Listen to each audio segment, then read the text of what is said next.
¿Sabías que en tu boca hay más bacterias que personas en el mundo? Tu boca está poblada por más de 600 tipos diferentes de microorganismos. En una sola gota de saliva podemos encontrar más de 100 millones de bacterias. Haciendo los números podemos decir que tu boca está poblada por miles de millones de microorganismos, es decir, más que personas en la Tierra.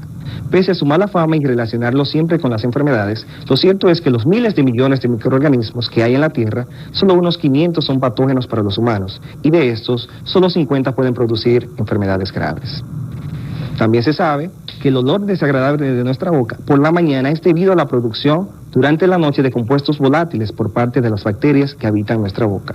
Por esto es importante cepillarse y enjuagarse bien los dientes para poder eliminar el mal olor. Y yo me pregunto, ¿cuántos microorganismos tendrá el mueble o la silla donde te encuentras sentado?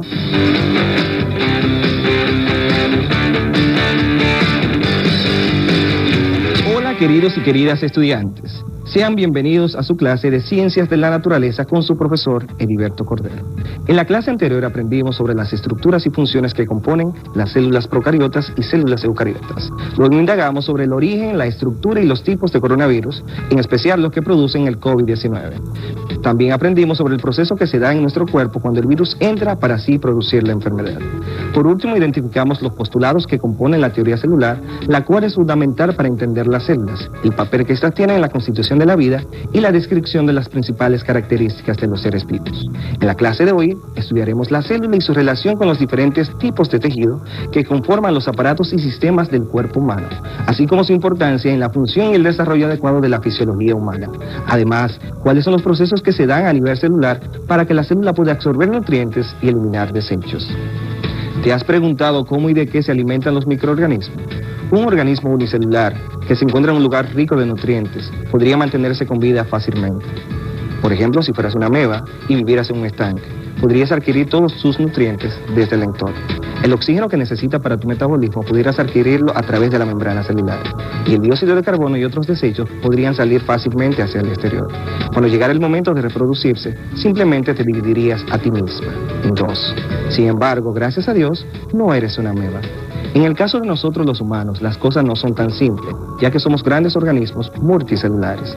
Tu cuerpo complejo tiene más de 37 millones de células. La mayoría de estas células no están en contacto directo con el ambiente externo. Una de las células en la profundidad de tu cuerpo, en uno de tus huesos o, por ejemplo, en tu hígado, no puede obtener los nutrientes y el oxígeno que necesita directamente desde el ambiente. ¿Cómo es entonces que tu cuerpo alimenta sus células y se mantiene a sí mismo en funcionamiento? Veamos más de cerca cómo la organización de tu increíble cuerpo hace esto posible. ¿Has pasado por las puertas de seguridad de un concierto? De ser así, habrás notado que están diseñadas cuidadosamente para permitir el paso de algunas cosas, como las personas con boleto, e impedir el paso de otras como armas, explosivos y botellas de cristal. Los porteros, los artistas y el personal de organización pasan rápidamente a través de un pasillo especial, mientras que los fanáticos pasan lentamente, a veces esperando mucho tiempo en la fila. En muchos sentidos, la seguridad de los conciertos es muy similar a la membrana plasmática de una célula. Las membranas celulares son selectivamente permeables, regulan las sustancias que pueden pasar y la cantidad de sustancias que puede entrar o salir en un momento dado. La permeabilidad selectiva es esencial para que la célula pueda obtener nutrientes y eliminar desechos, y mantener un ambiente interno estable e indiferente a su entorno, y así mantener la homeostasis. La homeostasis es una propiedad de los organismos que consiste en su capacidad de mantener la condición interna estable, compensando los cambios de su entorno mediante el intercambio regulado de materia y energía con el exterior. A esta entrada y salida de sustancias se le llama transporte celular. La membrana celular, presente en todos los tipos de células, está formada por una doble capa de lípidos y proteínas. En algunos de los casos, como en las plantas y las bacterias, la membrana se encuentra acompañada por una pared celular. Y estas membranas y las paredes tienen poros que permiten que el agua, el dióxido de carbono y los nutrientes pasen fácilmente. Así entonces, las membranas cumplen la función de delimitadoras, es decir, que separa la célula del medio, y los porteros de la célula seleccionan regulando la entrada y salida de los materiales. Sin embargo, no todos los materiales entran o salen. Las membranas tienen una propiedad conocida como permeabilidad selectiva, que le permite dejar entrar únicamente los materiales que la célula necesita y dejar salir únicamente las sustancias que la célula ya seleccionó como desecho.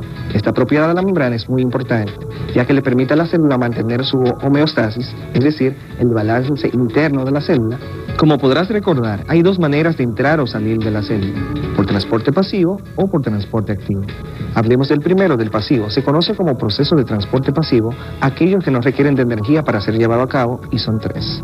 El primer tipo, llamado difusión simple, es simplemente el paso de pequeñas moléculas, como el oxígeno, a través de la membrana, de lugares de mayor concentración a lugares de menor concentración, hasta llegar al equilibrio, la misma cantidad tanto adentro como fuera de la célula. El segundo tipo tiene la relación con las moléculas conocidas como grandes, como la glucosa, azúcares, los cuales requieren de ayuda para pasar por la membrana. Las proteínas que forman la membrana abren unos canales o poros llamados canales de proteínas que permiten el paso de estas moléculas. A veces unas proteínas llamadas portadoras atrapan la molécula de azúcar o aminoácido y la entran. Este tipo de transporte se le llama difusión facilitada, pues como su nombre lo indica, es facilitada porque requiere la ayuda de proteínas de las membranas. El tercero y último método se le llama ósmosis. Como el agua es tan importante para la célula, su paso por la membrana se le dio su nombre puntual. Es la misma difusión, pero del agua. Cuando una célula se encuentra balanceada, igual concentración, tanto fuera como de adentro, se le llama isotónica. Pero a veces la célula entra en contacto con el medio desequilibrado. En estas ocasiones hay mayor concentración de partículas por fuera de la célula que dentro de ella. A esta situación se le llama hipertónica. Esto se origina porque la célula deja salir agua de su interior, con el ánimo de balancear las concentraciones de su exterior e interior. Cuando la célula pierde agua, se arruga. Esto es lo que nos sucede cuando estamos largo tiempo entre el agua. Se nos arrugan los dedos, pues estamos en una situación hipertónica. En otras ocasiones sucede lo contrario, es decir, la concentración de partículas en el interior de la célula es mayor que su medio externo.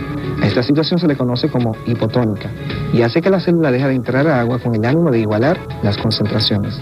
Como consecuencia de ello, la célula se hincha e inclusive a veces explota. El otro tipo de transporte es el transporte activo. Este tipo requiere de energía debido a que su transporte activo, las moléculas se mueven de un lugar de baja concentración a un lugar de alta concentración, es decir, reman contra la corriente. Entran a actuar unas proteínas llamadas proteínas de bomba, encargadas de bombear las moléculas dentro o fuera de la célula. Por ejemplo, nuestras células tienen que bombear hacia afuera el dióxido de carbono sin importar la concentración del medio, para que éste llegue a los pulmones y sea exhalado. Para hacer este bombeo contra la corriente se requiere de energía. En este se utiliza el ATP o adenosintrifosfato que hicieron las mitocondrias. Los humanos estamos formados de 4 tipos de tejidos básicos. Tejido epitelial lo podemos encontrar en la piel.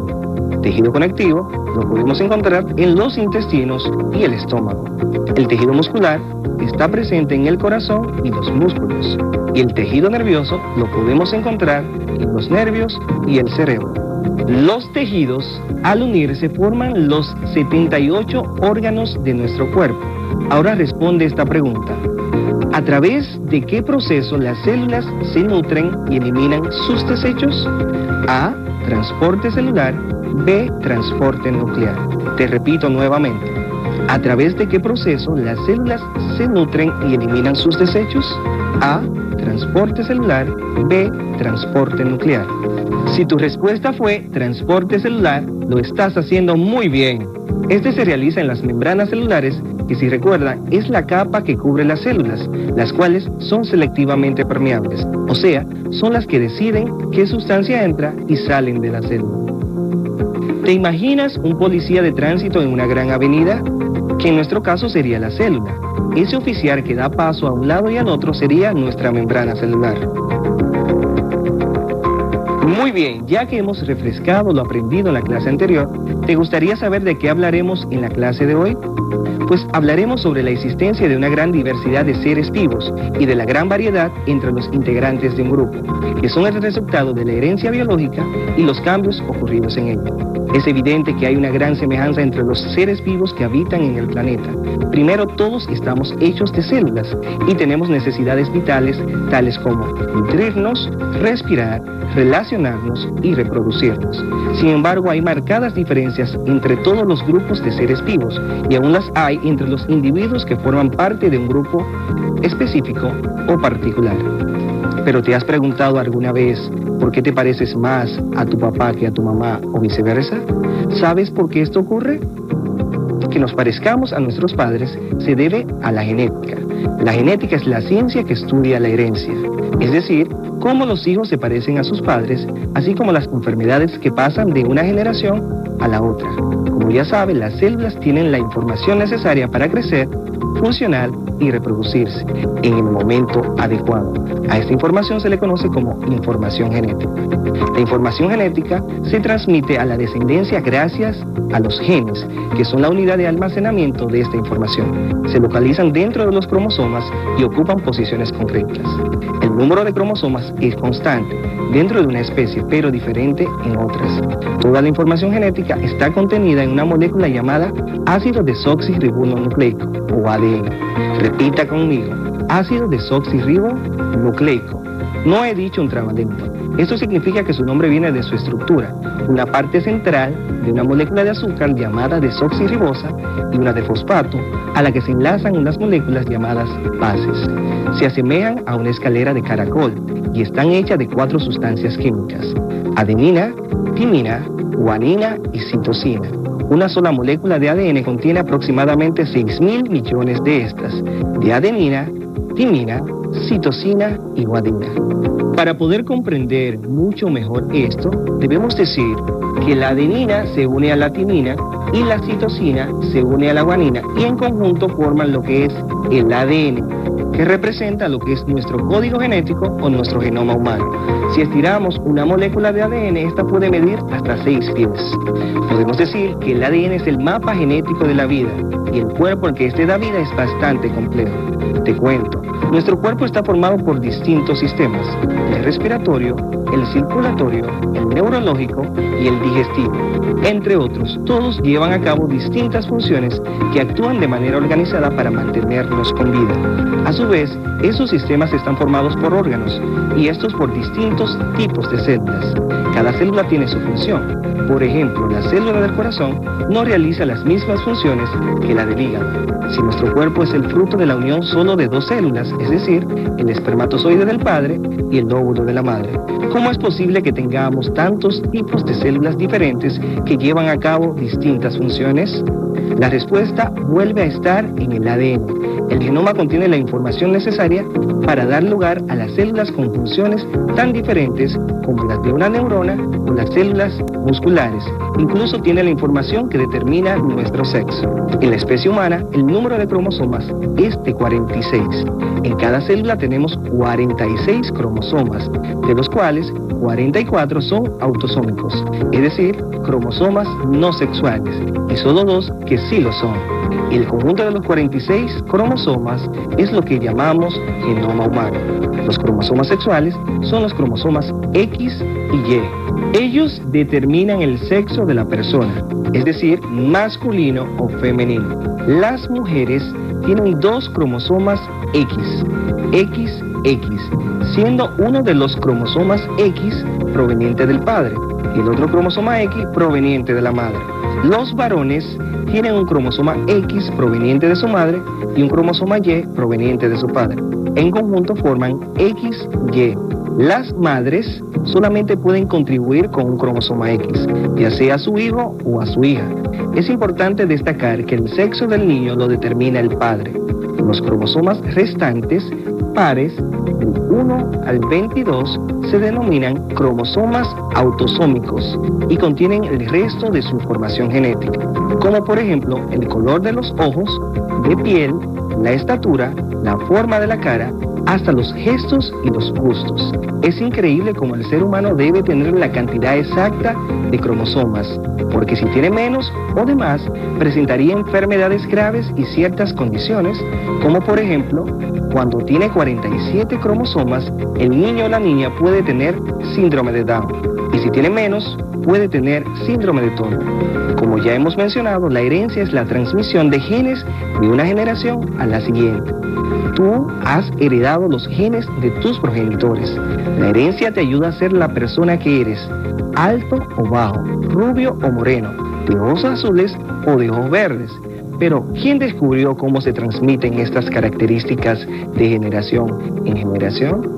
No solo eso, además de portar las instrucciones para funcionar y transmitirse, el genoma actúa como archivo histórico de la evolución.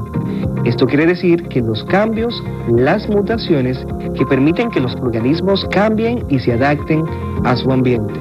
Espero que te haya gustado la clase en el día de hoy, ya que aprendimos por qué nos parecemos tanto a nuestros padres. Además, cómo se producen las enfermedades como el cáncer. Además, que tenemos huellas dactilares que son únicas y no se repiten. ¿Quién pudiera imaginar que cada célula de nuestro cuerpo funciona como una fotocopiadora? Es decir, que realiza copias exactas a la que le dio origen a través de la transmisión de información genética. Además, que todos los seres vivos estamos compuestos de moléculas de ADN y ARN, las cuales son las responsables de reparar, transmitir o enviar el mensaje a las células para que éstas comiencen a reproducirse. Por último, conocimos que el virus del COVID-19 puede producir la enfermedad debido a que su estructura está compuesta de ARN. Entender estos conceptos nos ayudarán a tomar conciencia sobre la situación a la cual nos enfrentamos. El COVID-19 no es cualquier enfermedad. Es un problema muy serio que no solo ha modificado nuestra manera de vivir, sino que también le ha costado la vida a más de 1.200.000 personas en el mundo. Y a pesar de las medidas tomadas, podemos notar que el número de casos no ha cesado, ya que este virus tiene la capacidad de modificar su propio ARN y se torna cada día más agresivo. Por eso es de vital importancia que se cumpla el protocolo de distanciamiento social, usar mascarilla siempre y lavarnos nuestras manos con agua y jabón cada vez que sea posible. Si el virus no entra a tu cuerpo, no se produce la enfermedad, no se transmite y podremos poco a poco eliminarlo por completo. Y así volveremos a reencontrarnos nuevamente a vivir una vida plena sin limitaciones. Te invito a seguir investigando sobre el COVID-19 en los textos anexos en tu cuadernillo de trabajo. Luego completa las preguntas y compártelas con tu profesor de Ciencias Naturales de tu escuela.